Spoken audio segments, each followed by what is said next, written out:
ለተሰኞ ጥቅምት 24 ቀን 2018 ትርታ 600 ጀምሯል። ከሀገር ውስጥና ከባህር ማዶ የተዘጋጁ ዜናዎች፣ ዕለታዊ የዝርዝር ዜና እንዲሁም ደግሞ የቢዝነስ መረጃዎችን አካተን እስከ 6 ሰዓት ከ30 ከእናንተ ጋር ቆይታ እናደርጋለን። አብራችሁ እንድትቆዩ በአክብሮት እንጋብዛችኋለን። የዕለቱን የትርታ 600 የመራው ራህማ መሐመድ አበራችኋለሁ። ቴክኒኩን በጥራት በመቆጣጠር ሲኒየር ቴክኒሻናችን አለህም ቢታው አብሮን ቆይታ ያደርጋል። ከኛ ጋር እንድትቆዩ በአክብሮት ጋበዝን።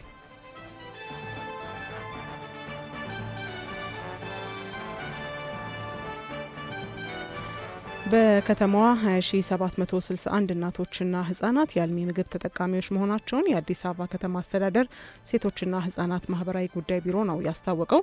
የቢሮ ምክትል ኃላፊ ወይዘሮ መቤት ተስፋዬ እንደገለጡት የአዲስ አበባ ከተማ አስተዳደር ልጆችን የሚያለማበት እንዲሁም የቀዳማይ ልጅነት ልማት የተሰኘ ፕሮግራም እንዳለው ጠቁመዋል። በዚህ ፕሮግራም ዝቅተኛ ገቢ ያላቸው ነፍሰ ጡር እናቶች፣ አጥቢ እናቶችና እስከ 3 ዓመት የሆኑ ህጻናት ተለይተው አልሚ ምግብ እንዲሰጣቸው ሲደረግ ቆይቷል ብለዋል። ወይዘሮ መቤት ጨምረው እንዳብራሩት ከሆነ የቀዳማይ ልጅነት ልማት የተጀመረው በ2014 ዓ.ም ሲሆን በወቅቱ በ8677 እናቶች እንዲሁም በ40 ሚሊዮን ብር የተጀመረ መሆኑን ጠቁመዋል።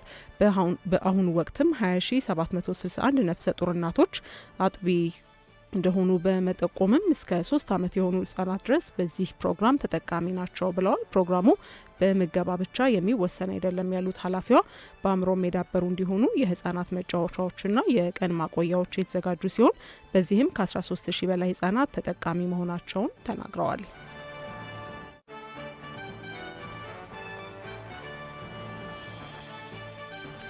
ቀጥለናል አድማጮቻችን። ወደ እለቱ ሌላኛው የሀገር ውስጥ ዜናችን ስናልፍ በኮሊደር ልማቶች ላይ ጉዳት የሚያደርሱ አሽከርካሪዎችን ለመቆጣጠርና እያደረሷቸው ያሉ ጉዳቶችን ለመከላከል ትኩረት ሰጥቶ እየሰራ መሆኑን የአዲስ አበባ ፖሊስ ጠቅላይ መምሪያ ነው ያስታወቀው። አጥፊ አሽከርካሪዎችን ለመቆጣጠርና አደጋውንም ለመከላከል በቴክኖሎጂ የታገዘ ክትትልና ቁጥጥሩን አጠናክሮ እንደሚቀጥል ያስታወቀው መምሪያው በ2018 የበጀት ዓመት በአንደኛው ሩብ ዓመት በአዲስ አበባ 8853 የንብረት አደጋ መድረሱንና ይህም ደግሞ ከፍጥነት ወሰን ገደብ በላይ አልኮል መጠጦችን ጠጥቶ ማሽከርከርና ያለመንጃ ፍቃድ ማሽከርከር ለአደጋው መባባስ ምክንያት እንደሆነም ጨምሮ ጠቅሷል። በሩብ ዓመቱ በከተማዋ 172 አሽከርካሪዎች ከመጠን በላይ አልኮል ጠጥተው ሲያሽከረክሩ የተገኙ ሲሆን 14695 ከፍጥነት ወሰን በላይ ማሽከርከርና 1171 ደግሞ የመንጃ ፍቃድ ሳይኖራቸው ሲያሽከረክሩ ተገኝተው ተገቢው እርምጃ እንደተወሰደባቸው የአዲስ አበባ ፖሊስ ጠቅላይ መምሪያ መረጃ አመላክቷል። በአደጋው በሰው ልጅና በሕይወት አካል ላይ ከደረሰው ከፍተኛ ጉዳት በተጨማሪም በሕዝብና በመንግስት ንብረቶች ላይ ጉዳት እየደረሰ እንደሚገኝና በተለይም የትራፊክ ፍሰቱን ለማሳለጥ እንዲያስችሉ ታቅዶ በርካታ ወጪ ወጥቶባቸው በለሙ የኮሊደር ልማት ስራዎች ላይ አደጋው እየተባባሰ መምጣቱ ነው የተነገረው። የቦሌ ኤርፖርት መንገድ ልዩ ትኩረት ተሰጥቶ ከለሙ መንገዶች አንዱ ቢሆንም በግዴለሽነትና በተለይም አልኮል ከመጠን በላይ ጠጥተው ሲያሽከረክሩ በነበሩ አሽከርካሪዎች መንገዱን ለማስዋብ በተተከሉ የውበት ዛፎች ላይ እንዲሁ በከፍተኛ ወጪ በተሰሩ የኤሌክትሪክ መስመሮችና ንብረቶች በሌሎችም የልማት ስራዎች ላይ ከፍተኛ ጉዳት እየደረሰ መሆኑን የፖሊስ መምሪያ ነው ያሳወቀው። ስለዚህም ፖሊስ ከተማዋን ለማዘመንና ለማስዋብ በለሙ የኮሊደር ልማቶች ላይ ጉዳት የሚያደርሱ አሽከርካሪዎችን ለመቆጣጠርና እየደረሱ ያሉ ጉዳቶችን ለመከላከል ትኩረት ሰጥቶ እየሰራ መሆኑን አስታውቋል። አጥፊ አሽከርካሪዎችን ለመቆጣጠርና አደጋውንም ለመከላከል በቴክኖሎጂ የተደገፈ ክትትልና ቁጥጥሩን አጠናክሮ እንደሚቀጥል ነው የገለጠው። ፖሊስ አሽከርካሪዎችም ሆኑ ባለ ንብረቶች እየደረሰ ያለውን አደጋ ከመከላከል አንጻር ተገቢውን ጥንቃቄ ማድረግ እንዳለባቸው ማሳሰቡን የአዲስ አበባ ፖሊስ ጠቅላይ መምሪያ አስታውቋል።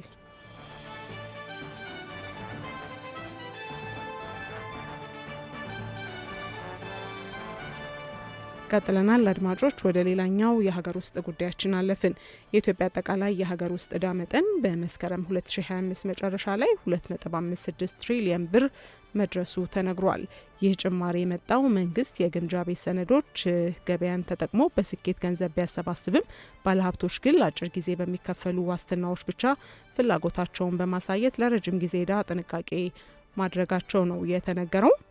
የገንዘብ ሚኒስቴር እንዳስታወቀው ከሆነ እንደ አውሮፓውያኑ አቆጣጠር እስከ መስከረም 2025 ብቻ መንግስት በሁለት ጨረታዎች 53.3 ቢሊዮን ብር መሰብሰብ ችሏል። ሆኖም ይህ ስኬት በተለይም በ28 ቀናትና በ91 ቀናት ሰነዶች ላይ ያተኮረ ሲሆን የአንድ አመት ሰነዶች ግን ፍላጎት ያላገኙና የተገደቡ ሆነው ቀርተዋል ተብሏል። እንደ መረጃው ከሆነ በሐምሌና በመስከረም አጋማሽ መካከል የአጭር ጊዜ ሰነዶች የትርፍ መጠን ግን ከ15 በመቶ ወደ 20 በመቶ በድንገት ከፍ ብሏል።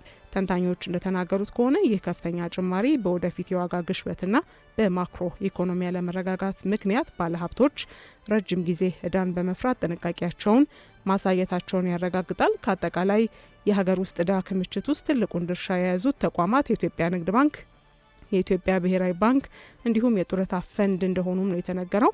የገንዘብ ሚኒስቴር በቀጣይ ሩብ ዓመት 243.5 ቢሊዮን ብር የግምጃ ቤት ሰነድ ለማውጣት እቅድ ማውጣቱን አሳውቋል።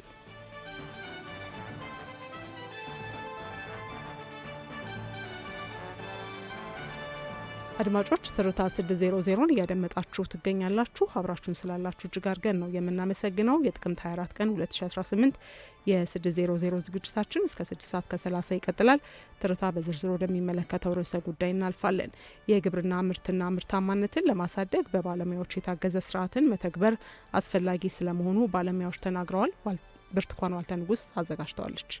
በኢትዮጵያ የግብርናውን ዘርፍ ለማዘመን ጊዜ የማይሰጠው ተግባር እንደሆነ ተነገረ። ኢትዮጵያ በግብርና ከሚተዳደሩ ሀገራት መካከል አንዷ እንደመሆኗ የግብርናውን ስርዓት ማዘመንና ማሻሻል የምግብ ዋስትናን ከማረጋገጥ ባለፈም የመሬት መራቆትንና የድርቅ መከሰትን ለማስቀረት ዋናው መፍትሄ መሆኑ ይታመናል። በግብርና ዘርፍ ላይ ሙሉ በሙሉ ትኩረት አድርገው ለሚሰሩ ሀገራት ጥራቱን የጠበቀ ምርት ለማግኘትና ተደራሽነትን ለማስፋት የግብርናውን ስርዓት ማዘመን ያስፈልጋል። በዚህ ጉዳይ ላይ በግብርናው ዘርፍ በአማካሪነት የሚሰሩት ዶክተር አበራ ደሬሳ ተከታዩን ብለዋል። የት አካባቢ ምን ይመረታል?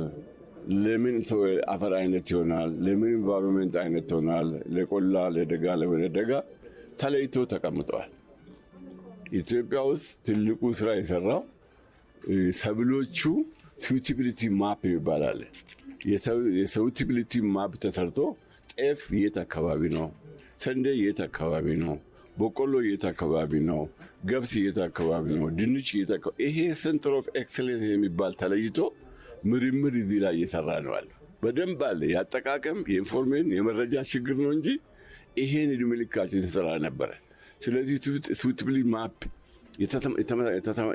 የተተማሚነት አካባቢ ተለይቶ ታውቋል። የትኛው አፈር አካባቢ እንደሞ ለየትኛው በምን አካባቢ ነው የስቶክ ቦረር የሚበዛው በሽታ የሚበዛው፣ ለምሳሌ የስንዴ በሽታ የሚበዛው፣ ይህ በሙሉ ታውቆ ማፕ ተደርጓል። ችግሩ የኢንፎርሜሽን ማኔጅመንት ሲስተማችን የዳታ አቀማመጡ የዳታ ስርጭቱ ችግር አለው። ወደ አርሶ አደሩ ወደ ተጠቃሚው ግልጽ በሆነ መልኩ የሚሰራጭበት ስርዓት አልተዘረጋም። ይሄ ነው ችግር። ኢትዮጵያ ውስጥ በምርምር በኩል ያልተሰራ ስራ ሊኖር ይችላል፣ ጋፖች ሊኖሩ ይችላሉ። ግን በአብዛኛው ለኢትዮጵያ አርሶ አደር የሚሆን ቴክኖሎጂም መረጃም ወጥቷል። እንደ ዶክተር አበራ ገለጻ ከሆነ ግብርናው በእውቀትና በመረጃ መመራት ምርታማነት እንዲጨምር ከማድረግ ባሻገርም የምርት አቅርቦትና ተደራሽነትን እንደሚያጎላ ተናግረዋል።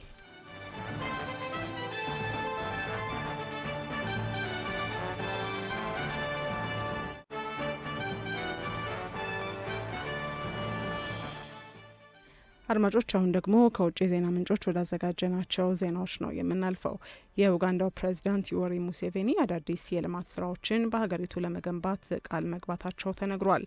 የኡጋንዳው ፕሬዚዳንት ዩዌሪ ሙሴቬኒ በኡጋንዳዋ ካላኪ መንደር ለነዋሪዎች ባደረጉት ንግግር መንግስት በቀጣይነት እቅድ አውጥቶ ከሚሰራባቸው ጉዳዮች መካከል አዳዲስ የመሰረተ ልማት ግንባታ ይገኝበታል ብለዋል። ሙሴቬኒ በአካባቢው ላሉ ኡጋንዳውያን ቃል በገቡት መሰረትም አካባቢው በፓርቲያቸው ኤንአርኤም የነጻነት ትግል ወቅት የተጫወተውን ሚና ከግምት በማስገባት መንግስት ለህብረተሰቡ የመሰረተ ልማት ተደራሽነትን እንደሚያፋጥንና በአካባቢው ያሉ ግጭቶች እንዲፈቱ እንደሚሰራም ነው ያስታወቁት። አፍሪካ ኒውስ ዘግቦታል።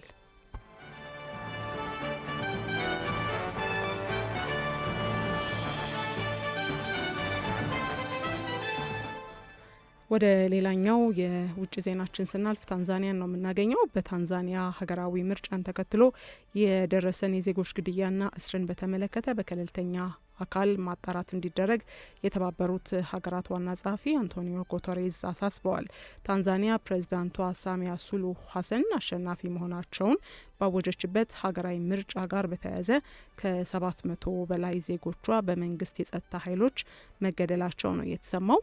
የምርጫውን ፍትሐዊነት የጠየቀና ውጤቱንም የተቃወሙ ዜጎችን እንዲሁ ለእስርና ለግድያ የተጋለጡ መሆናቸውን በመጥቀስም የሀገሪቱን መንግስት ተጠያቂ ያደረጉ የሰብአዊ መብቶችና አቀንቃኞች የፕሬዝዳንቷ የምርጫ አሸናፊነት ታማኒነት የጎደለ ነው ሲሉ ተደምጠዋል።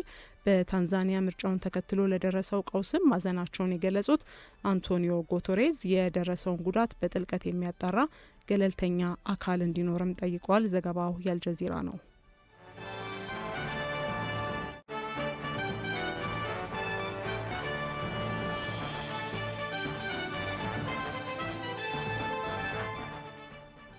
አድማጮች የውጭ ዜናዎቻችን መደመጣቸውን ቀጥለዋል። ወደ ሌላኛው የውጭ ዜናችን ስናልፍ በሰሜን አፍጋኒስታን 6.3 የተለካ የመሬት መንቀጥቀጥ ቢያንስ የ7 ሰዎችን ሕይወት መንጠቁ ተገልጧል። ዛሬ በሰሜን አፍጋኒስታን ማዛር ኢሽራፍ አቅራቢያ የተከሰተው የመሬት መንቀጥቀጥ ቢያንስ 7 ሰዎች ሕይወታቸው እንዲያልፍ ምክንያት ሆኗል ተብሏል። 150 ያህል ሰዎች ደግሞ ማቁሰሉን የክልሉ ባለስልጣናት ናቸው ያስታወቁት።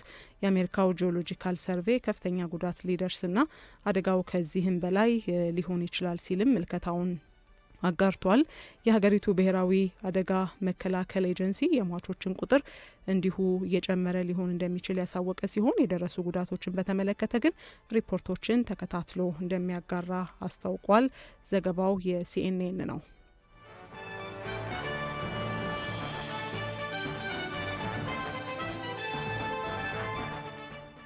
በመጨረሻም የአሜሪካው ፕሬዝዳንት ዶናልድ ትራምፕ የሶሪያ ጊዜያዊ መሪን አህመድ አልሻራን በቤተ መንግስታቸው ለማነጋገር ቀጠሮ መያዛቸው ተሰምቷል።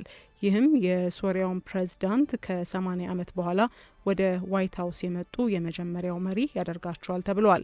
የሶሪያ የውጭ ጉዳይ ሚኒስትር ትላንት በባህሬን ያደረጉትን ንግግር ዋቢ በማድረግ አልጀዚራ የዜና ወኪል እንደዘገበው ከዋሽንግተንና በደማስቆ መካከል አዲስ ምዕራፍ የሚከፍት ንግግር ነው ተብሏል።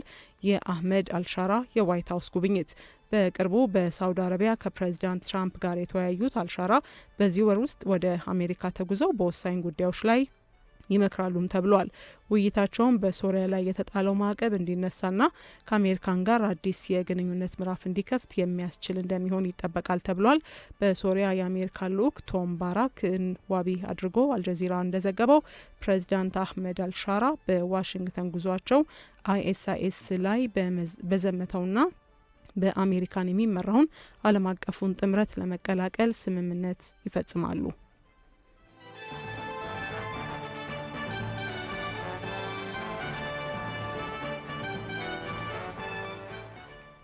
አድማጮች ከልቦ የቀረበውን ትርታ 97.6 ኤፍኤም ነው እያደመጣችሁ የምትገኙት። እያደመጣችሁን ስለሆነ እጅግ አድርገን እናመሰግናችኋለን። ወደ ዕለቱ የቢዝነስ መረጃዎች ነው የምናልፈው።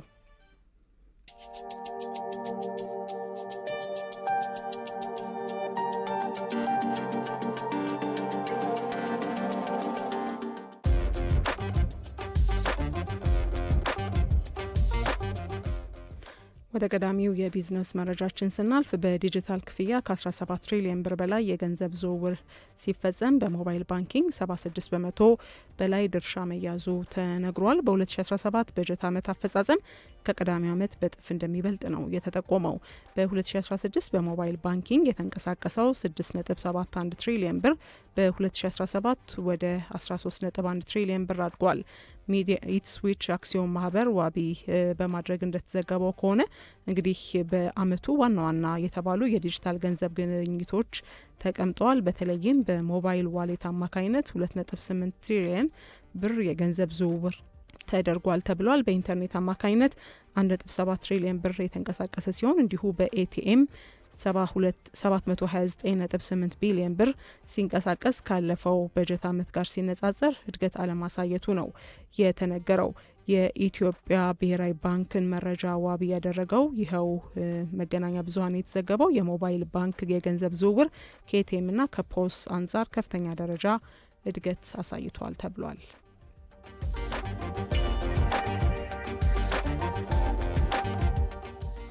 ወደ ቀጣዩ የሀገር ውስጥ የቢዝነስ መረጃችን ስናልፍ በመዲናዋ በህገ ወጥ የንግድ እንቅስቃሴ የተሰማሩ ነጋዴዎች ላይ የሚደረገው ቁጥጥር ተጠናክሮ መቀጠሉን የአዲስ አበባ ንግድ ቢሮ ነው ያስታወቀው። በአዲስ አበባ የኑሮ ውድነቱን ለማቃለልና ገበያን ለማረጋጋት ሸማቹ መሰረታዊ የፍጆታ እቃዎችን በተመጣጣኝ ዋጋ የሚያገኝባቸው አማራጮች ተፈጥረዋል።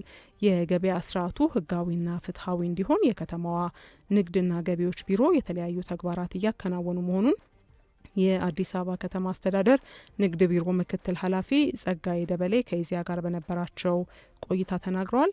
ኢመደበኛ ነጋዴዎች ህጋዊ ስርዓቱን ተከትለው የንግድ ተግባራቸውን እንዲያከናውኑ እየተደረገ ስለመሆኑም ነው የጠቆሙት። በከተማዋ ህገወጥ የንግድ እንቅስቃሴዎች በተለይም በቅዳሜና እሁድ ገበያዎች ላይ በገበያ ማዕከላት ውስጥ ህጋዊ መስመሩን ተከትለው እንዲሰሩ መደረጉን ነው የተናገሩት። መደበኛ ያልሆኑ የንግድ እንቅስቃሴን ወደ ህጋዊ መስመር ለማስገባትም ፍትሐዊ የንግድ ውድድርን ለማረጋገጥ ወሳኝ ሚና አለው ብለዋል።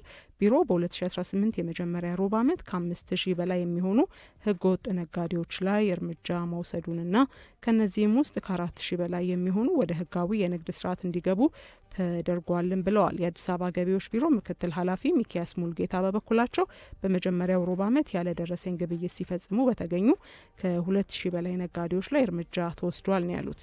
የታክስ መሰረቱን በማስፋትም ከተማዋ የምታመነጨውን ገቢ በአግባቡ ለመሰብሰብ ህግ የማስከበሩን ተግባር ተጠናክሮ እንደሚቀጥል ጠቁመዋል። ነጋዴው ግብር በመክፈል ሀገራዊ ግዴታው መሆኑን አውቆ በህጋዊ መንገድ የንግድ ስራውን እንዲያከናውን የተለያዩ የግንዛቤ ማስጨበጫ ተግባራት እየተከናወኑ መሆኑንም ነው የጠቀሱት። ነጋዴዎች በበኩላቸው የንግድ ስርዓቱን ፍትሐዊና ተወዳዳሪ ለማድረግ ግብራቸውን በአግባቡ በማሳወቅ በወቅቱ እየከፈሉ መሆኑን አንስተዋል።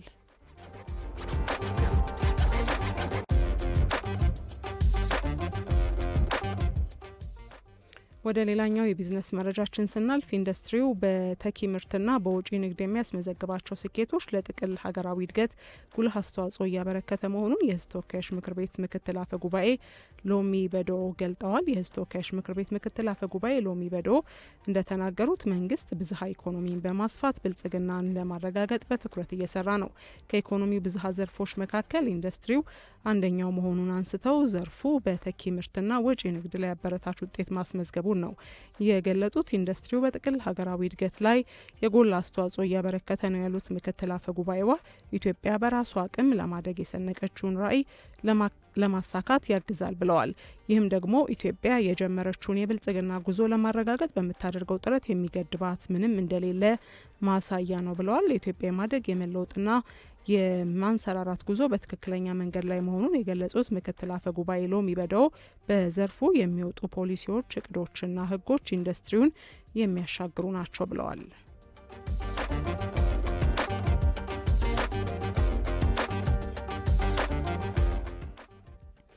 ቀጥለናል አድማጮች። ወደ ሌላኛው የቢዝነስ መረጃችን ነው የምናልፈው። በ2018 በጀት ዓመት በውጭ ሀገር የስራ ስምሪት ለ800 ሺህ የሚደርሱ ዜጎች የስራ እድል ለመፍጠር አቅዶ እየሰራ መሆኑን የስራና ክህሎት ሚኒስቴር ነው ያስታወቀው። የዜጎችን ክብር፣ መብትና ደህንነት እንዲሁም ተጠቃሚነትን በሚያረጋግጥ መልኩ ከዚህ ጋር ተያይዞ የውጭ ሀገራት የስራ ስምሪት ላይ በትኩረት እየተሰራ መሆኑን በሚኒስቴሩ የህዝብ ግንኙነትና ኮሚኒኬሽን ስራ አስፈጻሚ አበበ አለሙ ናቸው የገለጡት። የውጭ ሀገራት የስራ ስምሪት በየጊዜው እያደገ መሆኑን ጠቁመው ከ2014 በፊት ከነበረበት 40 ሺህ ገደማ በ2017 500 ሺህ እንዲሁም በ2018 በጀት ዓመት የመጀመሪያ ሩብ ዓመት ከ136 ሺህ በላይ ዜጎችን ተጠቃሚ ማድረግ መቻሉን አብራርተዋል። የውጭ ሀገራት የስራ ስምሪትን ለማሳካትና በሚደረጉ ሂደቶች የነበሩ እንግልቶችንና ወጪዎችን ማስቀረት የቻለ በቴክኖሎጂ የተደገፈ ዘመናዊ አሰራር መዘርጋቱንም ነው ያስታወቁት። በሌላ በኩል በስራ ስምሪት መዳረሻ ሀገራት ያሉ የኢትዮጵያ ኤምባሲዎችን እንዲሁ በእነሱ አማካኝነት የዜጎችን መብት ደህንነትና ተጠቃሚነት ማረጋገጥ የሚያስችል ስርዓት መዘርጋቱንም ተናግረዋል። እስካሁን ከሊባኖስ፣ ሳውዲ አረቢያ፣ ኩዌትና የተባበሩት አረብ ኤምሬቶች፣ ዮርዳኖስ እንዲሁም ኳታር ጋር የመግባቢያ ስምምነት ተፈርሞ ወደ ተግባር መገባቱንና በቀጣይም ደግሞ የመዳረሻ ሀገራትን ለማስፋት እየተሰራ ስለመሆኑም ጠቁመዋል። የሙያ አይነቶችን ለማብዛትም በቀጣይ በስፋት የሚታሰቡ ዘርፎች እንደሚኖሩ ጠቁመው አሁን ላይ ተግባራዊ እየተደረጉ ያሉት የቤት ረዳትነት እንዲሁም ቤት አያያዝና የቤተሰብ ክብካቤ፣ ሹፌርና ከጸጥታ ጋር የተገናኙ ስራዎች መሆናቸውንም ነው የገለጡት። የሰለጠነና በከፊል የሰለጠነ የሰው ኃይል የስራ ስምሪት በቀጣይ እንዲኖር እየታሰበበት መሆኑንም ጨምረው ተናግረዋል። የመዳረሻ ሀገራትን ለማስፋት እየተደረገ ባለው ጥረት ከሰሞኑን የስራና ክህሎት ሚኒስትር ሙፈሪያት ካሚል ከጣሊያን መንግስት ጋር የተፈራረሙት ወደ አውሮፓ ገበያ ለመግባት ትልቅ እድል የሚፈጥር መሆኑንም ነው የጠቆሙት። ከጣሊያን እንዲሁም ጣሊያን ከኢትዮጵያ ጋር የሰለጠነና በከፊል የሰለጠነ የሰው ኃይል ለመቀበል ዝግጁ መሆኗ መገለጹም ተጠቁመዋል።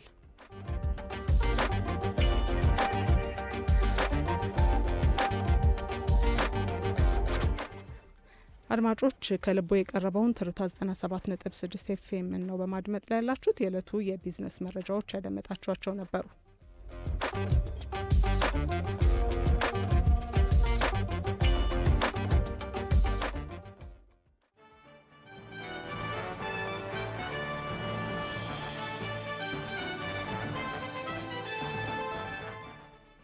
የዕለተ ሰኞ ጥቅምት 24 ቀን 2018 ትርታ 600 ያደመጣችሁትን ይመስል ነበር። የተወደዳችሁ አድማጮቻችን ከሀገር ውስጥና ከባህር ማዶ ያዘጋጀናቸውን ዜናዎች አስቀድመን ወደ እናንተ አደረስን።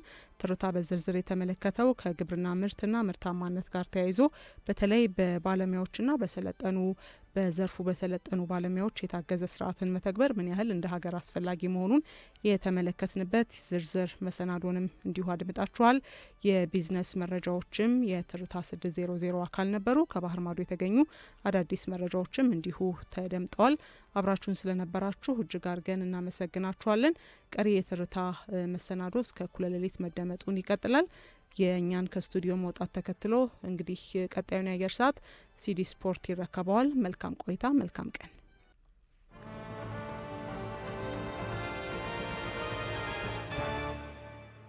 ትርታ 97.6 ኤፍኤም ከልቦ የቀረበ